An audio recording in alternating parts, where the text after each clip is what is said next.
our weekly award, the Dingus of the Week. And Hmm. our Dingus of the Week this week is Brian Kelly. Look at that So height on that water bottle. I know, right? Look at it flying up in the air.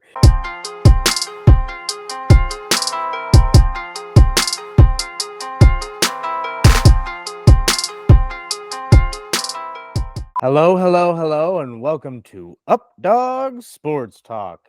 My name is Matt Woo. Miller. Shut up, Justin.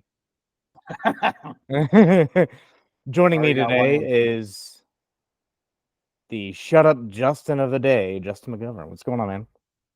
What's up? I'm just got a little too excited there because we finally have real college football to talk about. Hell We're yeah. here today to recap week one and all the happenings that went on there and jump into week two. Yeah, I'm excited. Yeah. So we got a lot to recap here. So let's go ahead and jump in. By the way, I do Um, like that how Montana Grizz just threw up all over you. Pretty much, yeah. I had a great time there. We'll probably recap our week one recap with my story about that game and the experience there. But that's for a little bit later in the show. So the week one kicked off on Thursday, August 29th. And we had a few interesting games. So kicking off here with one of our FCS games that we had highlighted before the season, a playoff rematch. The Youngstown State Penguins played Villanova on the road. Villanova won 24-17. This game really wasn't as close as the score indicated. Youngstown State kind of dug themselves a hole early, but either way, big win for Villanova as they try to hunt a high playoff seed. Yeah, I mean, when you think of Villanova, you think basketball, but making waves in football. Yeah. And then a few quick scores here. The MAC taking care of business on Thursday night. I don't think everyone saw that coming, but all three MAC teams have played BG, Buffalo, and Central Michigan, all won pretty easily. And how about BG kicking off the season with a kickoff return touchdown? That was pretty Yeah, awesome. it's pretty dope. And they had most of their team come back, so it's gonna be fun to watch them all year.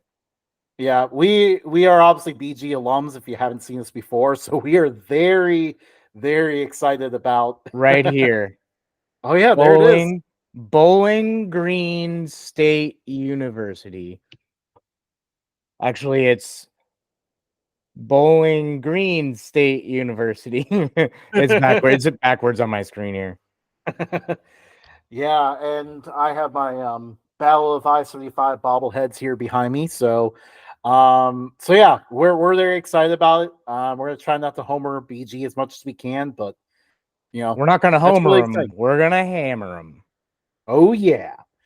Going down the list here, there's definitely a lot of blowouts on this Thursday, but one blowout in particular to mention here was an in-state matchup between Arkansas and Arkansas Pine Bluff. Now, the only highlight from this game was the fact that Arkansas wore their all reds and Arkansas Pine Bluff wore their all blacks. And the NCAA decided before kickoff, no, that's not different enough colors. So they decided to penalize Arkansas Pine Bluff with a 15-yard penalty to start each half, and both teams disagreed with it. Arkansas Pine Bluff continued to wear their all blacks, and Arkansas declined both penalties. I mean, I feel like that one's kind of like if Pine Bluff like had like a red or an orange, then I would say like maybe accept that one.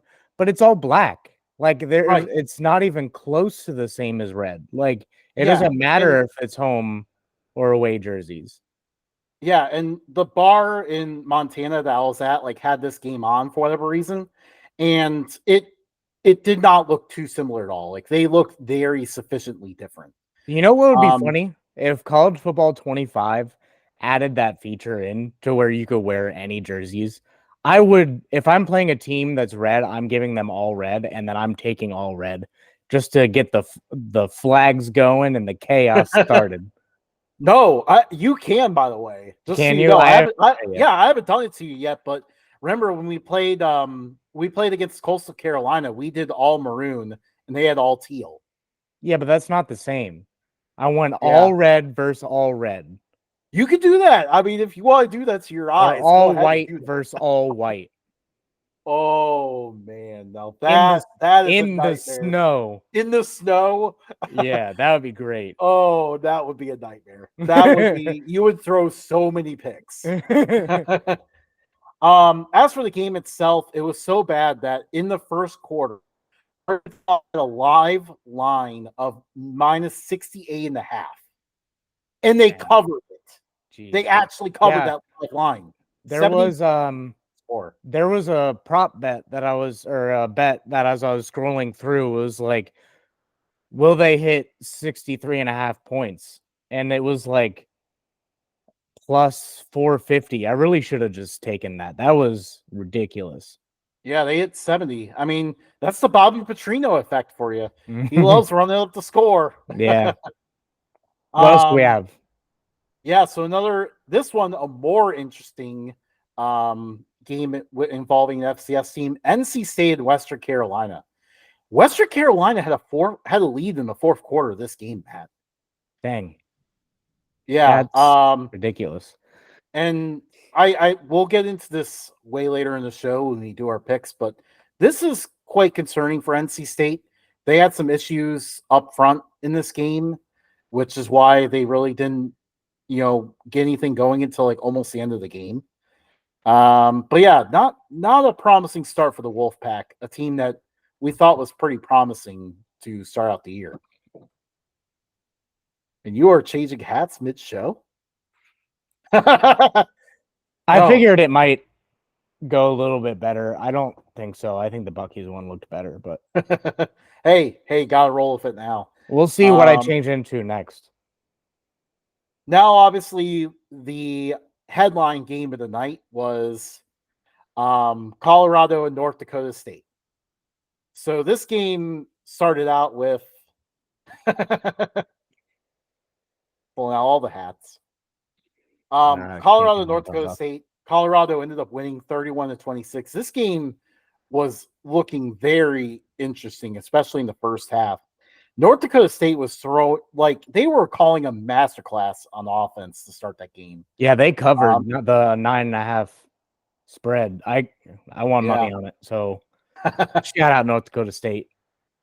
But yeah, they saw a team that had a lot of transfers starting on defense, and they dared them to keep up with the plays they were calling. They put a lot of misdirections, a lot of stuff that required the defense to communicate, and early on they struggled with that. But Colorado did adjust in the second half, only giving up 6 points in the second half of that game to kind of take control of it, at least until North Dakota State got to the 4-yard line at the end. There was a couple of missed calls. There was a targeting call on Colorado that was missed.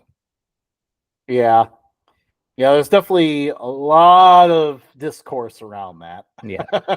The internet was going crazy with it. Yeah. On to another one here. How about Coastal Carolina 55, Jacksonville State 27? We thought Jacksonville State was going to be really good. We thought this game was going to be really good. And Coastal Carolina just buried them from the start. Yeah, that was very surprising. I thought Rich Rod was going to do a lot more. Turns out he did not. Yeah, we'll be seeing, as we'll mention when we jump ahead to week 2, we'll be seeing Jacksonville State in person against Louisville. We thought that might be a good game initially, and now we are just hoping to stick around after halftime.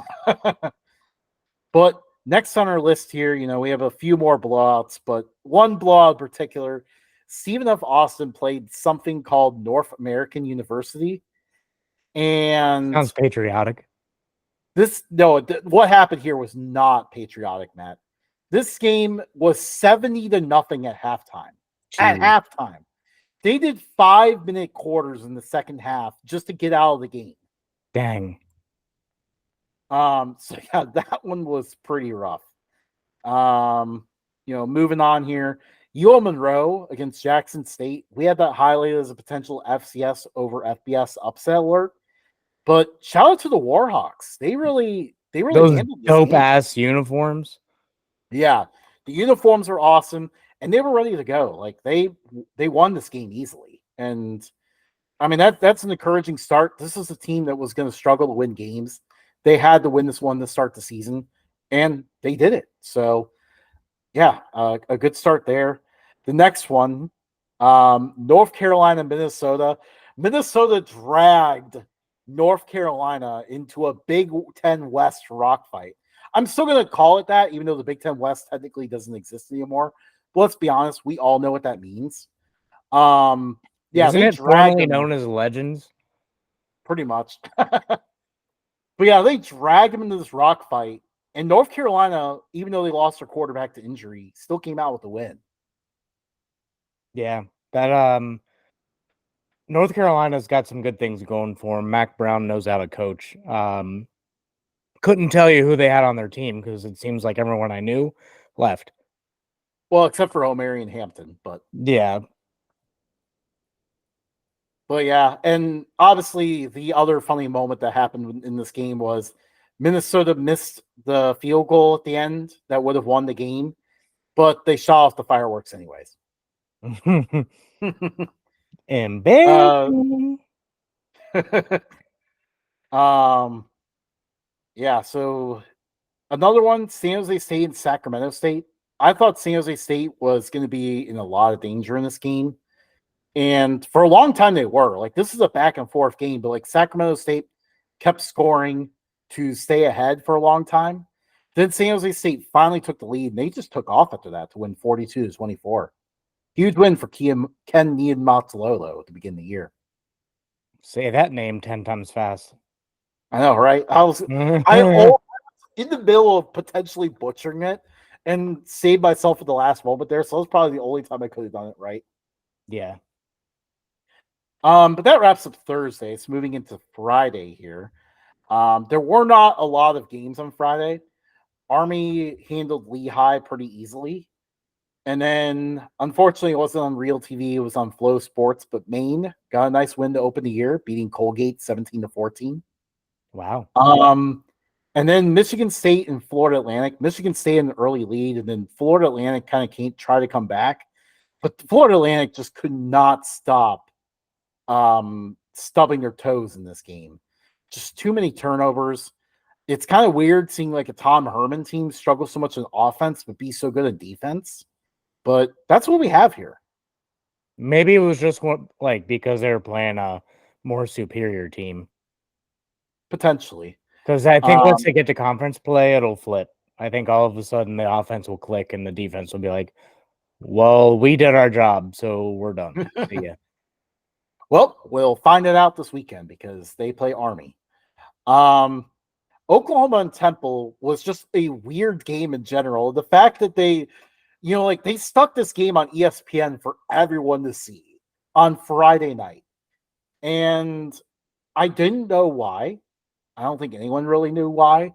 Also, the fact that these two teams have played before, and actually their last meeting in the 1940s, Temple won that game. They were not feisty in this game at all. Like Temple buried themselves as quickly as they could. Just turnovers upon turnovers. In fact, Temple managed to turn the ball over on almost half their possessions in this game. That is an impressive rate. Yeah. Dingwell. It was mostly fumbles. So okay. Not much of a Dingwell watch, although mentioning Forrest Brock as a Dingwell contender will be a lot of fun. Yeah. And by the way, since I was in a hotel in Missoula, Montana at this time, this was the only game that I had available in this hotel. So while my wife and I were playing cards, this game's just on in the background before we went to dinner. And yeah, it was just watching Temple stub their toe over and over again. Now, there is one thing, and that is that Temple's defense was actually surprisingly putting up a fight. Now, they still gave up 51 points because their offense put them in bad positions over and over again. But Oklahoma went 1 for 12 in third downs in this game. I guess you can say they weren't rolling down the plains. Nope. I mentioned Oklahoma, where the wind comes rolling down the plains. I'm very disappointed we didn't lead off of that. Yeah. Duke and Elon. Duke won 26-3. The State offense didn't rivalry. really go as expected. Yeah. I mean, give it time. Malik Murphy will get it going. I think they're a team that'll start playing to competition. Yeah. That, like, the bad teams, they'll also stick with the good teams too. Yeah, I wouldn't be surprised if they packed it in a lot in this game and kind of saved some stuff for next week, but we'll find out soon. They probably ran a lot of base offense. Yeah. The next one, Wisconsin and Western Michigan. Oh man, Western Michigan was so close to pulling off a big win for the MAC. They were so close. So, they get to the fourth quarter. It's 13-7 Wisconsin. Wisconsin fans do all the jump around and all that. Western Michigan still goes and punches it in to go up 14-13. All the momentum's on their side. They immediately force Wisconsin to a 3-and-out. The Broncos are taking this game over, and they muff the punt. After that, Wisconsin took the game over, and that was it. Wisconsin won 28-14. Just heartbreaking play for Western Michigan. That was one of the things that they could have just stuck the knife in right there. Yeah. I mean, you go on a long drive and score a touchdown, the Wisconsin would be looking at a lot of trouble. Wisconsin's offense really struggled in this game again. We're really beginning to wonder at this point if the Dairy Raid will ever take off. But yeah, we'll find out. They play Alabama. Do you think Scott Satterfield and Luke Fickell will both get fired and then they trade places? I don't like Scott Satterfield just You're like saying that Satterfield's gonna fail upwards again. He did it once. But I mean, Wisconsin made such a big move for Luke Fickell that I can't imagine he doesn't get at least 3 to 4 years.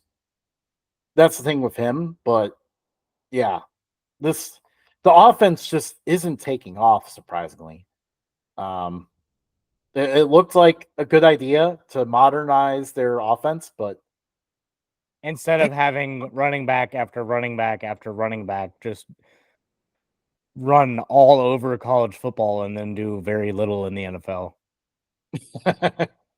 I mean, some of them did some things.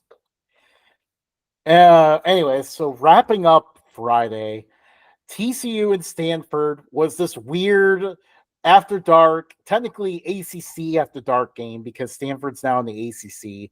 So this game was just weird as could be to start out.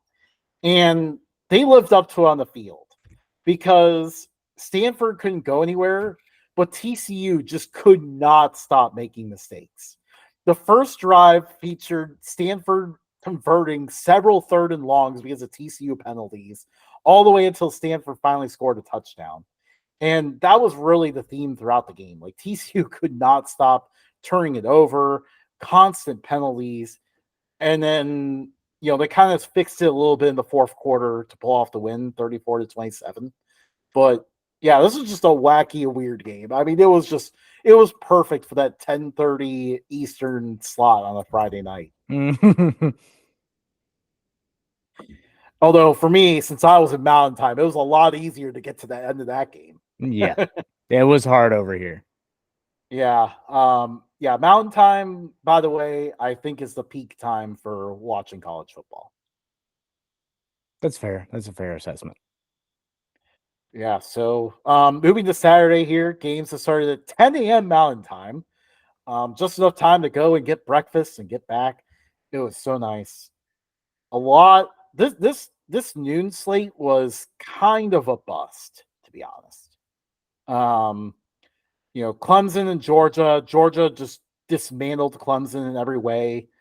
Iowa and Illinois State. Iowa maybe has an offense.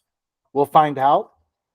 And then UConn and Maryland. So UConn, we were hoping maybe UConn could make a run to a bowl game this year. But yeah, this did not go well against Maryland. They were blown out pretty quickly, losing 50-7. Matt, do you think there's worries for UConn, or is this simply September Maryland doing September Maryland things? Both. Both. I think UConn football is failing their way up into the Big 12, while their basketball is putting up signs that say the home of or the world center of basketball or something like that. Um, but I think September Maryland is a dangerous team. Yeah. We don't know about the rest of the months, but in September, watch out. Um, but yeah, and then we have Pitt 55, Kent State 24. Matt, I watched some of this. The Pitt air raid looks like a lot of fun. Yeah, I mean, being a UC fan in my yesteryear, I um I got to see a lot of Pitt, and I don't really care for them that much, but it is a how do I put this nicely? It is nice to see a different style running through the waters in Pittsburgh. Yeah, I feel like they run the same style for like 20 years where Yeah, they at just, least. they have a really good running back, but mostly conservative offense. And then, they play great defense. But this was different. This was a lot of fun. We have Penn State 34, West Virginia 12. This game was not competitive at all. But the one takeaway is, Penn State had explosive plays on offense. They had 40-plus yard plays in this game. They had 8 total all of last year. So it looks like the offense coordinator change is paying off big time. Yeah, I would say so. And I mean, on the other side, though, for West Virginia, this is about as discouraging a start as possible. Garrett Green looks like he hasn't progressed at all. And the It definitely line, didn't look like the game last year. Last year, it actually looked like West Virginia could come back and win. But this year, this is exactly what we thought Penn State was going to do from the beginning of last year. So they took like a weird half of a step last year, and then they took a big leap this year. yeah. Meanwhile, for West Virginia, it feels like a few steps back.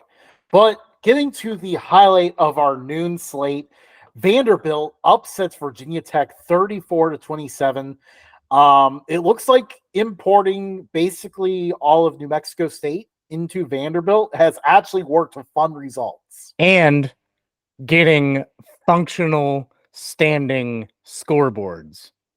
Yes. No more cranes. This is the legit. This is the this was the true opening of their actual stadium without cranes, and yeah, it went well for them. Yeah, I don't like their new logo. If they went to like I don't know anything else other than their current logo, then I Pretty think much. good for them a little bit more. But it just seems subpar based on their branding. I mean, it's a very boring logo. There's really nothing redeeming about it. No, um, but on the field, there's some hope here. yeah, It's gonna be fun to see what Diego Pavia is going to be able to do the whole rest of the year. And meanwhile, for Virginia Tech, it was a struggle for them. This is a very disappointing game. I'm just going to continue talking because I believe Matt just had an internet issue.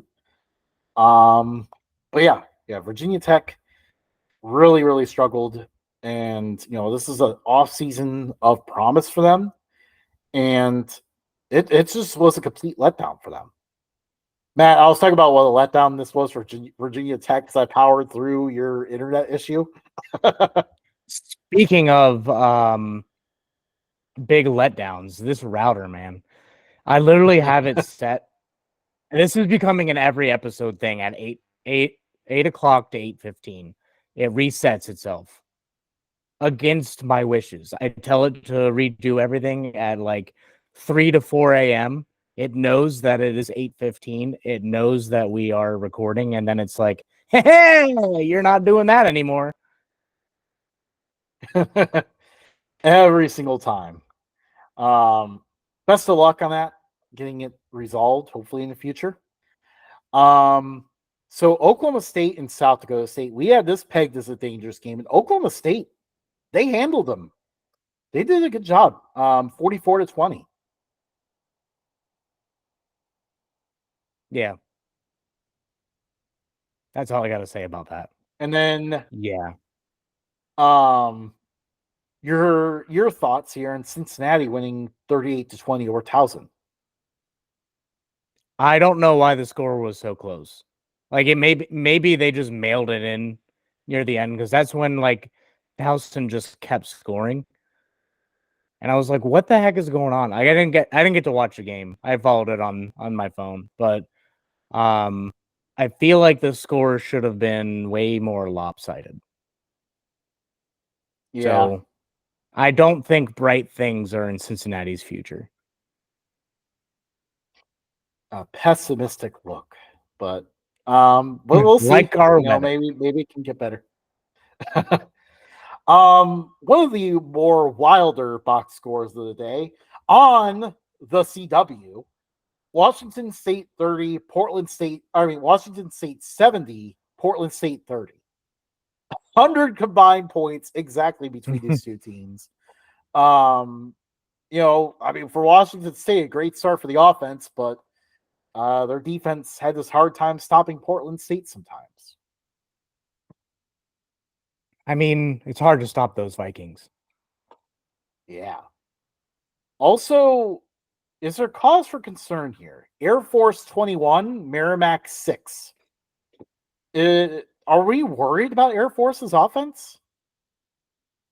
Yeah, I mean, I'm pretty sure I had them as my bust for Mountain West, if I recall correctly. You are correct. That is what you had. I have like terrible memory, so Justin actually has to tell me what I picked. So, yes, I did have Air Force as my bust candidate, and I don't have high hopes for them either.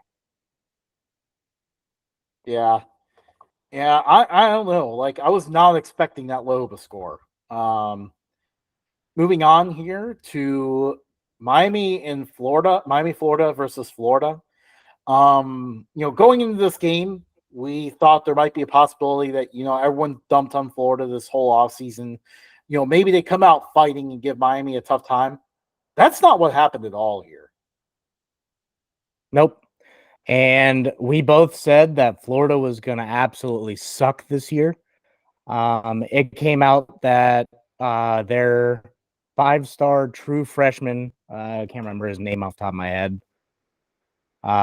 is going to start this DJ weekend. Lagway is about to start. Yeah, he's going to start. So maybe their offense turns around a little bit, but I mean, I just don't see a whole lot of talent on this team.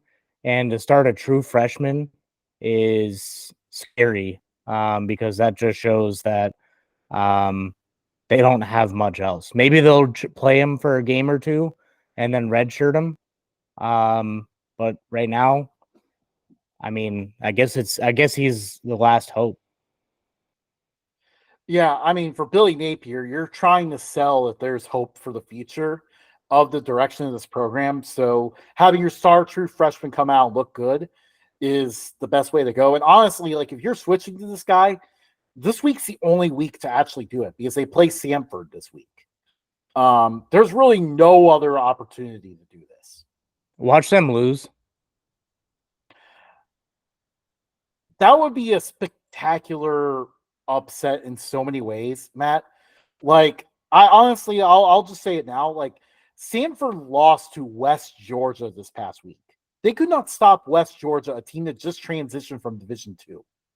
If Florida lost to Samford, their fan base would explode.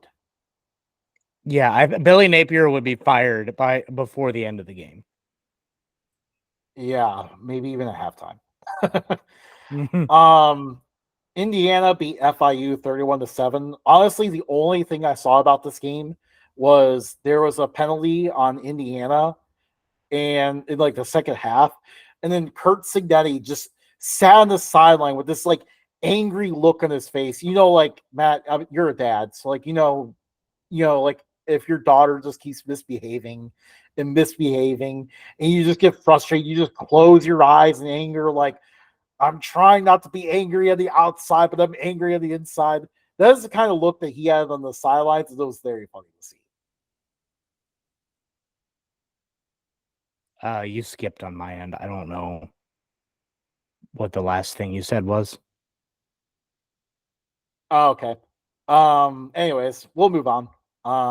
Yeah. Well, your thanks a routers over lot, there giving you internet. a hard time. Iowa State 21, North Dakota 3. The only highlight of this game was that North Dakota went on a 23 play, 12-minute drive that ended in a field goal. Jeez. That is epic. I mean, just one. That was their only scoring drive of the game, and it was an epic one. I mean, that's the way to do it, though. You have 4 of those a game, you're going to win. Yeah. I mean, go out in a blaze of glory, Nebraska 40, UTEP 7. Matt, I mean, this is different from Nebraska. I mean, they just went in and they straight up just took care of business. Yeah, I was about to say they that was the definition of handling business. I mean, Justin, is Nebraska back? I mean, I know it was UTEP and all, but like I think we can start hopping on the Nebraska train. Like if Colorado struggles against North Dakota State, which they're a good team, but they play Nebraska next week. I don't know if they got caught looking ahead and then just had to adjust or what, but like Matt Rule year 2, I think we got something going here. Nebraska fans, you can come out of the woodwork. And I mean, like the throws that Raiola was making, Raiola. was something that we haven't seen from a Nebraska quarterback in a very long time. Yeah, I think that was the big takeaway there. Maybe Zach Taylor. I know, right? Potentially. Like, there was I forget the guy, but there was like a guy before Taylor Martinez that played very similar to Taylor Martinez. And then Zach Taylor was right after, and I was honestly, like, what the heck? All pretty similar. Yeah. Actually, I think Taylor Martinez was after Zach Taylor. Really? But like after Zach Taylor was pretty much that run of like just all like running quarterbacks who don't throw that well. I mean, they had that run for like over a decade now. And just but Taylor Martinez was there for what, 5-6 years, it seemed like. It felt like it. And then they 2 quarterbacks later, it was Adrian Martinez. Yeah, and I'm like, what? We already did this. It was funny how very similar that was. Going on here to the Lakeside facility, no balls were punted into the lake, but Northwestern beat Miami, the Red Hawks, 13-6. In this was another game where an opposing team got dragged into a Big Ten West rock fight, and of course, a Big Ten West rock fight was something that Miami has no problem with. Both teams were very comfortable in this game. Unfortunately for Miami, they just made too many mistakes to come out with the win here. But yeah. Entertainment on the Lakeside facility. Yeah, I had money on Miami winning that game. Thanks a lot, Northwestern, for blowing that. I didn't have any faith in Northwestern, but Miami screwed the pooch on that one. They could have walked out of there with a good win for their program, but nice facility, I guess. Yeah. Ohio State and Akron. This game started out with Ohio State going 3 and out, and then Akron slowly marching down the field for a field goal. And you could just feel the angst of the Ohio State fan base during that early part of the game. And honestly, even on Ohio State's first scoring drive, it looked kind of ugly. But then after that, they pretty much just took off, and that's pretty much all about that game. Yeah. Um, who's next? Syracuse beat Ohio 38-22. Nice win for Fran Brown and the Orange to start out the year. Yeah, Fran Another Brown gave a big thank you to Ohio State. Because what's his name did pretty good. Kyle McCord. Yeah, I always want to say McConkey, and I don't know why. McCord played really well. They're gonna be okay. Now, Texas beat Colorado State 52-0. I thought Colorado State could at least be a little bit feisty in this. There was no fight at all. Like, they were just dead from the start of this game. Who was it? Colorado State and Texas. Oh yeah. Colorado State had no chance. They were like talking all this smack online, and then Texas just like, see ya. Eastern Michigan and UMass. This is a game where I thought, the winner could work their way towards a bowl bid. And especially for UMass, I was hoping, maybe this could finally be the year for them. It was not. Eastern Michigan dominated this game from the start. Their defense was torturing the UMass offensive line, like as if Max Crosby still played there. And yeah, Eastern Michigan won this game pretty easily. Yeah, I don't have much faith in UMass. I mean, they're barely competing in the MAC, so yeah, that's Yeah, not going to be an easy transition for them. no, it does not look like it will be. And it won't be easy for this year for them either. But moving on here, UTSA and Kennesaw State, a little closer than expected here. UTSA 28, Kennesaw State 16. Kennesaw State had this as a one-score game in the fourth quarter. Maybe the Owls will be competitive in their first year. I hope so. I mean, they're pretty bad on college football 25, so it would be nice to see them wrong. Yeah, I agree. One of probably the wildest game of the afternoon slate. Boise State 56, Georgia Southern 45. Matt, you have a little bit of explaining to do here on what you did. I announced my bet online to the world during the game, and then Boise State decided to go off. Now, I did say that Georgia Southern's offense is going to be good. I didn't say anything about their defense. I knew their run defense was pretty bad. What I originally said about Boise State is they're going to try to figure some things out with their quarterback. I wasn't that impressed. I mean, how do you say his name? Genty? Yeah. Genty. He carried this team 100%. If he got stopped at all, then this offense wasn't really going to move the ball that much. So I think I think everything holds true to what I said. Georgia Southern's going to be okay on offense. Their secondary is okay. Their run defense sucks. Boise State still needs to figure out what they're doing at quarterback. I think by the end of the season, Nelson is going to be their starter. But I think Genty's going to start getting a heavier load each week. Oh, yeah, for sure. I mean, he went off in this game. Yeah. I mean, six touchdowns. Six touchdowns? That's ridiculous. And for Boise State, the one encouraging thing is the offensive line. Like, they were on those guys from Georgia Southern. Like, Georgia Southern's defense just did not stand a chance against the offensive line. Like, it was probably some of the best blocking performances I've seen from Boise State in a very long time.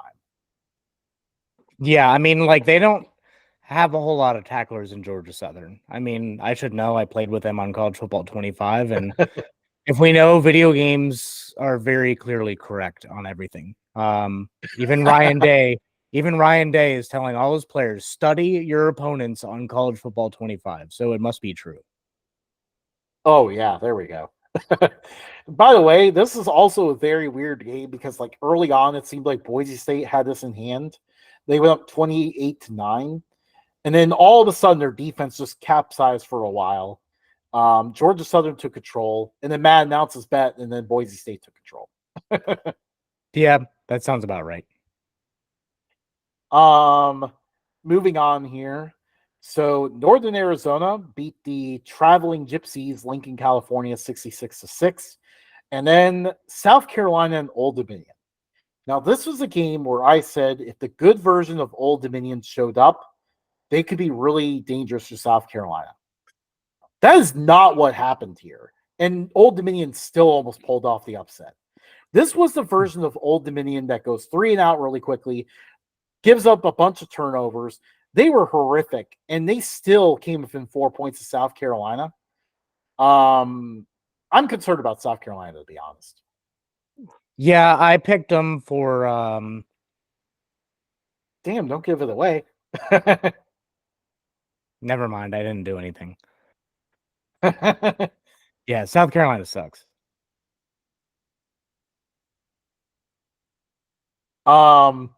Moving on here to one of the more surprising results of the day. North Texas 52, South Alabama 38. North Texas got raided on their offense by the portal, and it looks like they just straight up reloaded. I mean, this is a big win for, a big American over Sunbelt victory here, especially on the road. Impressive start from Mean Green. The American at one point after the Big East, they were still trying to call themselves a Power 6. I think the Sun Belt is Power 6, and because of Pac-12 folding, Power 5. So, not a bad go of it. Yeah. And then the old crawfish boil battle, the Citadel, who went winless last year, took down Charleston Southern. Huge win for them. Very stoked to see them pull that off. Yeah, that's a big win. The Citadel, it just sounds more like an establishment than a school. That is because it is a military school. Yeah, I know. So East Carolina, Norfolk State. East Carolina 42, Norfolk State 3. East Carolina, came in this season looking for an offense because they finally figured out the defensive side of the ball. And they got some pop to their offense, but along with that also came turnovers. East Carolina turned this ball over 6 times this game. Jeez, that's too much. Normally, this would have been a game I would have just grazed over, but I mean, the fact that they turned it over 6 times is just hilarious to me. But yeah, we got Delaware State 17, Sacred Heart 15. Delaware State, their first win over an FCS foe since 2022. Huge win there. Let's go on down here. Oregon State and Idaho State. Idaho State was feisty early in this game. Maybe a promising year for the Bengals. And then Alabama, Western Kentucky. The only thing to say about this game is I thought maybe Western Kentucky could at least be a little bit feisty. They weren't. This is Alabama's bad. okay. Anybody who said Alabama was going to suck clearly did not pay attention. Yeah. In fact, they may somehow even be more dangerous because everyone's doubting them. Because they haven't had a true quarterback outside of Tua in the last 15 years. And now they have a offensive guru that just loves quarterbacks. Right. Yeah. So it's sounding like we'll see what happens against tougher competition, but I think their offense is looking pretty good so far. Even though Western Kentucky did go on a 21 play drive to end it in 0 points. So there was that. Arkansas State and Central Arkansas. We mentioned this as a potential FCS over FBS upset alert, and it was very close. Central Arkansas had the lead with 3 seconds left, and then Arkansas State won on a controversial touchdown. that the Sun Belt later ruled that they actually incorrectly reviewed it. It's a little bit of controversy in the state of Arkansas. They're throwing the game. Throwing the game. UNLV 27, Houston 7. I had UNLV picked in that game. Matt did not. Just want to mention that because Matt was also correct on more games than I was, so I had to get my bragging rights in there. UNLV looked, I mean, we talked about their offense being good. It was their defense that dominated this game. Yeah. Sorry, my cat is playing with stuff on my desk. What'd you ask? I was just mentioning how good UNLV's defense was, and that looks promising for them this year. That they may. Yeah, I hate that you got that right too. I'm done. I beat you fair and square. We're done. Mid-10 State had a major upset alert against Tennessee Tech, but Mid-10 State pulled it out at the end. And then, how about Sam Houston proving us wrong against Rice, 34-14? What a big win for Sam Houston. Yeah. Sam Houston looks like they belong in the FBS. Yeah. And that was the biggest win to date, I think. So they could be a secret contender in Conference USA, especially with that league looking pretty wide open outside of Liberty. Yeah. I think that's enough. We got to wrap up the games and get to our picks for next week. We're now out of time. All right. Yeah. We'll get to the end of this week here. Nevada and Troy. Nevada, that was a big win. Troy, defending Conference USA champs. Nevada was expected to suck. So that was a huge result. Hawaii was heartbreakingly close to beating UCLA. That one really hurt. Chad's a Hawaii fan now, by the way. Yeah. He was rooting for them. Oh, they came so close to winning that one. Michigan struggled with Fresno State until the fourth quarter. And then, I mean, what the hell happened in Oregon and Idaho for it to be 24-14? Idaho had a shot at beating them. Yeah. Where was it at the Kibbe Dome? No, it was out of Oregon, of course, unfortunately. Oh yeah, Oregon, duh. Yeah, Dylan Gabriel had a good game. Notre Dame and Texas A&M, Matt. This one I'm just going to hand off to you. It was a great game. It was really nice to see a different style of Notre Dame's offense where a quarterback that was capable didn't make a ton of mistakes. Receivers played okay. They didn't get a ton of separation. Running backs played extremely well, and that defense was elite. Couple of close plays could have turned this game around, but defense pulled out a win, and Riley Leonard embracing his time at Notre Dame. Yeah. I mean, that was definitely huge. We've seen them fold in that situation in the fourth quarter many times. They did the opposite here. They took that game over. Yeah, I think Marcus Freeman is getting his talent in there and getting his system established. So it took him a couple of years to get it right, being a brand new head coach and all. But getting past Brian Kelly's woes is huge. Yeah, that was definitely big. And we'll talk about Brian Kelly's woes a little bit in a moment here. As we continue to try to speed past this. This is our first time going through this, and we did not realize it would take this long. Texas Tech and Abilene Christian was kind of the game where Texas Tech fans want you to not look at this, but 52-51 was a ridiculous score against Abilene Christian, who not much was expected of them. Now, my little story about this. In NCAA 14, I once played with 2021, 2022 rosters, and I told Matt about how this one game I played Texas Tech and got torched by a quarterback named Maverick McAvoy. I thought he was made up, and then I looked it up and actually found out he was a real person. Maverick McAvoy is on Abilene Christian. He was the guy that torched Texas Tech in this game. He threw for over 500 yards. He had a Jeez. ridiculous game. So, like, I just want to see more Abilene Christian games this year to see they keep that up. Watch All him right, do speaking that of every Justin game. Moore, I hope he does. I absolutely would love to see him do that. Going through the end of this slate here, we need to figure out what the hell happened with Texas Tech and Lamar. How did Texas State and Lamar? How the hell did Texas State only win that game by 7? I think it was a trap game. I think it was one Potentially. of those that they thought they had it in the bag, and then they just did base offense and got caught.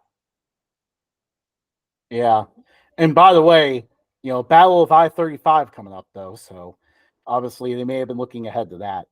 Also, in the nightcap here, Arizona and New Mexico was an absolutely wild game, 61-39.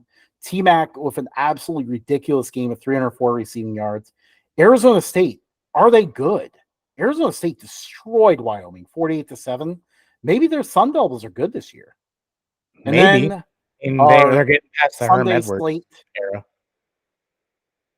our Sunday night game, USC beating USC 27-20.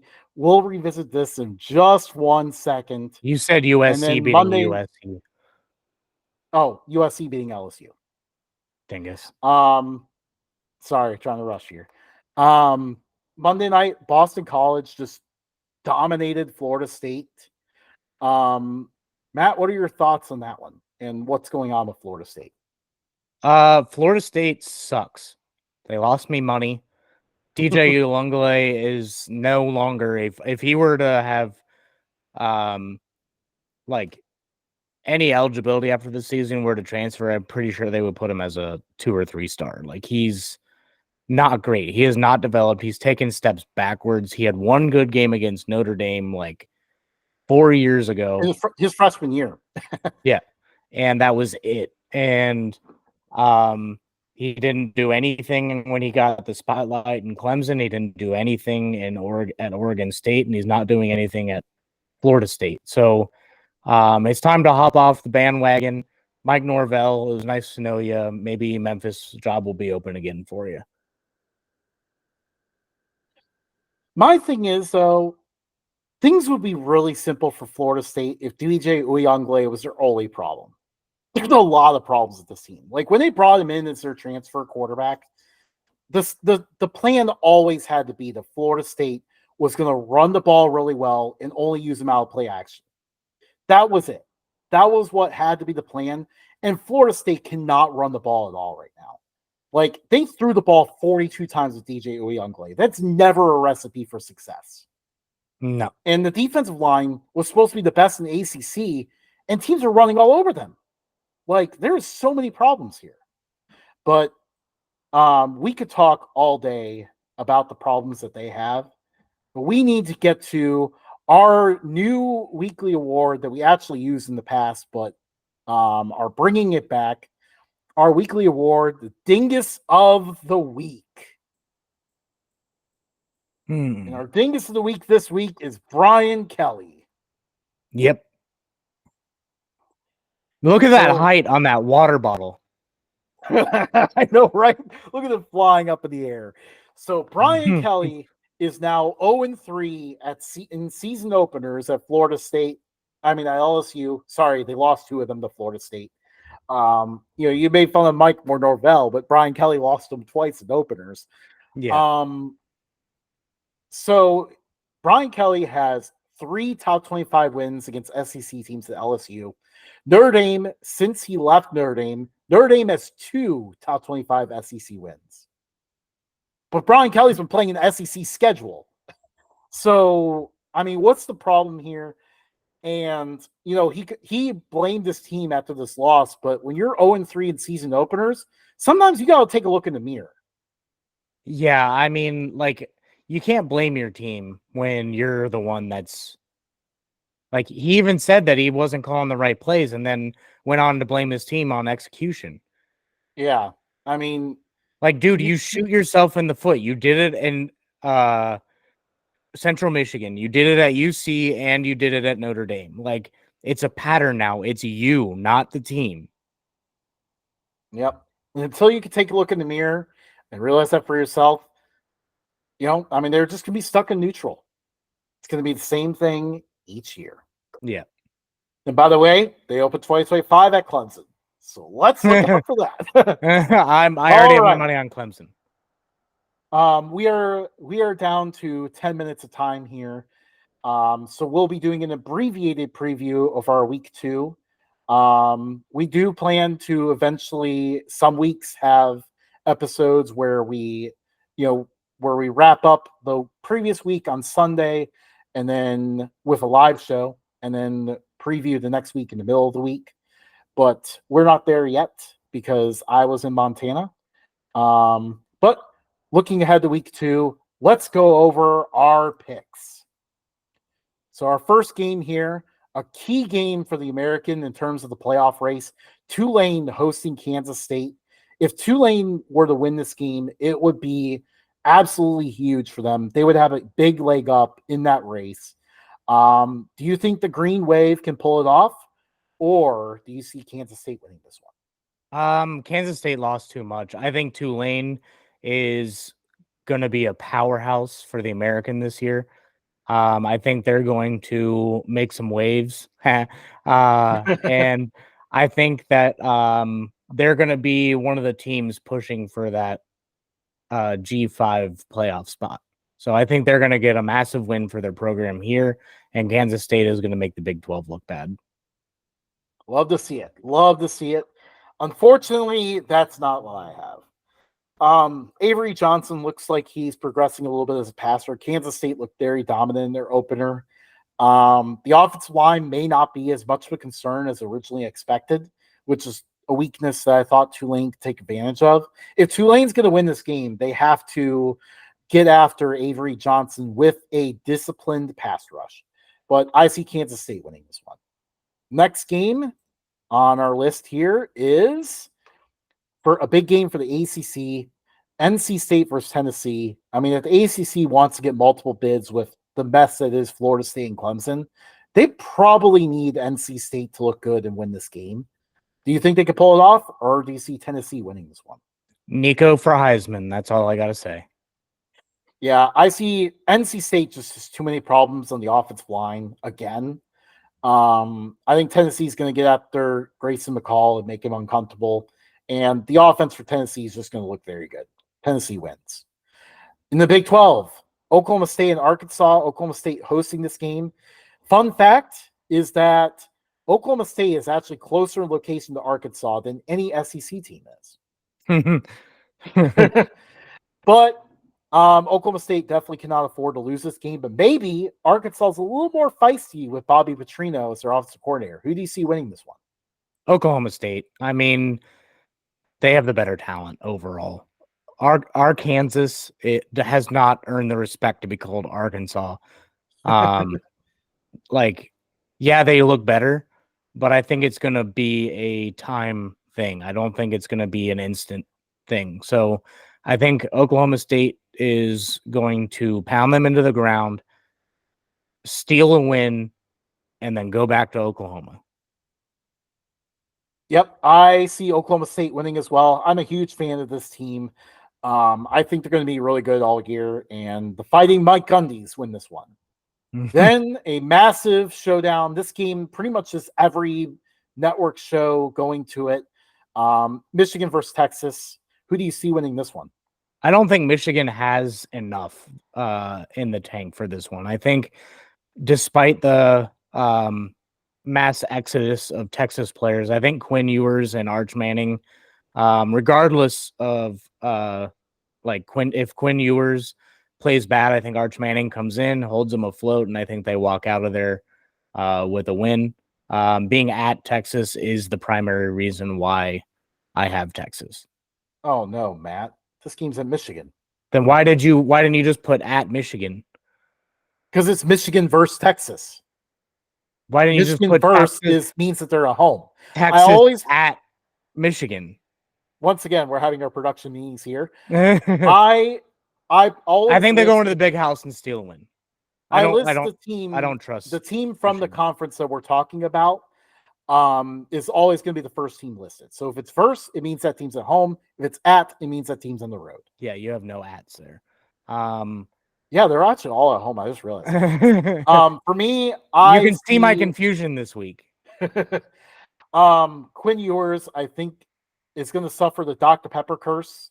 I think he's going to throw a few interceptions. Michigan is going to have more success on the ground this week, and they surprise everyone by taking down Texas. I feel like it's very surprising to see the defending national champs be given no chance to win this game. Michigan takes the win. Next, for Conference USA, after dark, New Mexico State hosting Liberty. Who do you see winning this one? I think Liberty runs away with it. I mean, there's not much to say here. Liberty has a quarterback that is going to be in the Heisman race all year. Yep. And I see, Liberty's going to be tough to stop, especially in conference play. New Mexico State kind of didn't have a great opener either to really inspire confidence. So I see Liberty rolling in this one. The MAC, Ohio versus South Alabama. It was really hard to find a MAC game that was kind of evenly matched somewhat. And this one, Ohio's at home, but South Alabama's favored. Who do you see winning this one? Ohio. Yeah, I couldn't get my head around the Vegas line. I almost took South Alabama just solely because of it. But in the end, I'm going with the Bobcats to win this one. Next, in the Mountain West, San Diego State, a promising opener under Sean Lewis. Can they take down Oregon State here? I think they will. I think Oregon State just takes a step back this year because they lost their coach. I think San Diego State shows that the Mountain West isn't to be trifled with. Yeah, I think San Diego State's going to be pretty good this year. The opener looked pretty solid. They probably didn't reveal everything, saving a lot for this game. But I like that their freshman took the job right away and played pretty well. He had a rough start, but he played pretty well as the game went on. I think San Diego State's going to be ready for this game. They upset the Beavers in this one. In the SEC, we already took the Texas game up above, and there's not much else going on. I mean, pretty much all the SEC games are up above, so there wasn't much left. So Kentucky and South Carolina, who do you see winning this one? This is a bad game. Both programs are not that great. Kentucky's kind of fallen off past few years. Kind of a flip of the coin for me. Plus, I didn't want to take another team that matched yours because we just did like 3 in a row. So I'm going to South Carolina. I think Kentucky actually looks pretty solid this year. South Carolina, on the other hand, I think they suck. I'm going Kentucky. Sunbelt, Texas State, UTSA, the Battle of I-35. This is a critical game for positioning in the group of 5 for a playoff spot. Who will win this one? Texas State. They're going to be pushing Tulane all year for that G5 spot in the playoffs. So I think they're going to rout them. Yeah, I think it's going to be a close game. I think it's going to be a little more defensive than we expect, but Texas State comes out with the win. And on the FCS side, Incarnate Word was told that they did not schedule enough challenges last year, so they're going on the road to face the South Dakota State Jackrabbits. South Dakota State wins, or Incarnate Word doesn't have Cam Ward anymore. So, yeah, South Dakota State. I see a rebound here for South Dakota State. Go big, go blue, go Jacks. All right. That cuts our time off currently. We have to go do a live show on our fantasy football. Catch us on YouTube, on social media at Updog Sports Talk everywhere. Give us a like, a subscribe, give us some love. We'll see you guys. See you, everybody.